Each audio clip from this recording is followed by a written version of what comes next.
Assalamualaikum warahmatullahi wabarakatuh. Salam edukasi. Perkenalkan, saya Asriani Tahir, mahasiswa program S3 Pendidikan Bahasa Indonesia Universitas 11 Maret.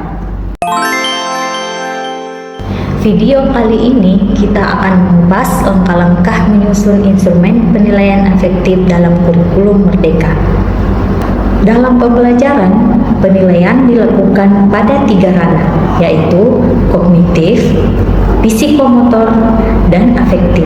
Pada video kali ini, kita akan menekankan pada penilaian afektif. Penilaian afektif adalah proses mengukur perkembangan sikap, nilai, dan karakter peserta didik. Sikap adalah bagaimana peserta didik merespon sesuatu, misalnya antusias ketika mengikuti pembelajaran. Kemudian nilai adalah apa yang dianggap penting oleh peserta didik, misalnya kejujuran atau toleransi.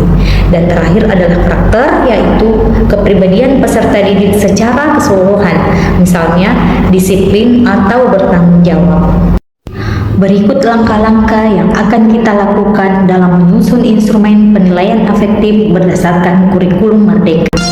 Adapun langkah pertama yang perlu kita lakukan yaitu mengidentifikasi sikap yang ingin diukur dengan mengacu pada Permendikbud nomor 20 tahun 2018 tentang penguatan pendidikan karakter yang diinternalisasikan melalui profil pelajar Pancasila yang meliputi beriman, bertakwa dan berakhlak mulia, mandiri, bergotong royong, berkebinekaan global, bernalar kritis dan kreatif. Langkah selanjutnya yang harus kita lakukan adalah menetapkan indikator perilaku yang dapat diamati untuk mengukur tercapainya sikap yang diharapkan dengan mengintegrasikan kata kerja operasional ranah afektif yang sesuai untuk menggambarkan tingkat pencapaian peserta didik. Selanjutnya yaitu menentukan teknik penilaian. Adapun beberapa contoh teknik penilaian yang dapat kita gunakan yaitu observasi, penilaian diri, dan angket. Kemudian menentukan skala pengukuran yang akan kita gunakan seperti skala Likert, skala Goodman, skala rating, skala semantik diferensial, dan skala Thurston. Berikut contoh kisi-kisi penilaian observasi. Adapun komponen-komponen yang perlu diperhatikan dalam menyusun kisi-kisi penilaian observasi yaitu aspek sikap, elemen kunci, indikator, kata kerja operasional berdasarkan ranah afektif, dan bentuk penilaian. Adapun aspek sikap di sini tentunya mengacu pada profil pelajar Pancasila. Di sini saya hanya mengambil 2 aspek sebagai contoh yaitu gotong royong dan mandiri. Di setiap aspek sikap profil pelajar Pancasila itu terdapat elemen kunci. Contohnya pada gotong royong terdapat elemen kunci kepedulian dan kolaborasi. Kemudian indikator. Adapun indikator ini yaitu merupakan deskripsi sikap yang akan dicapai. Dalam menentukan indikator ini tentunya kita mengintegrasikan kata kerja operasional yang terdapat pada setiap level afektif. Salah satu contohnya di sini kita menggunakan kata kerja operasional membantu yang terdapat pada aspek ranah afektif level 2. Kemudian adapun bentuk penilaiannya yaitu di sini menggunakan skala Likert. Langkah selanjutnya yang kita lakukan yaitu menyusun rubrik penilaian observasi. Rubrik penilaian observasi ini kita susun berdasarkan dengan kisi-kisi yang telah kita buat. Adapun komponen-komponen dalam rubrik penilaian observasi yaitu aspek afektif, indikator, kemudian kriteria penilaian.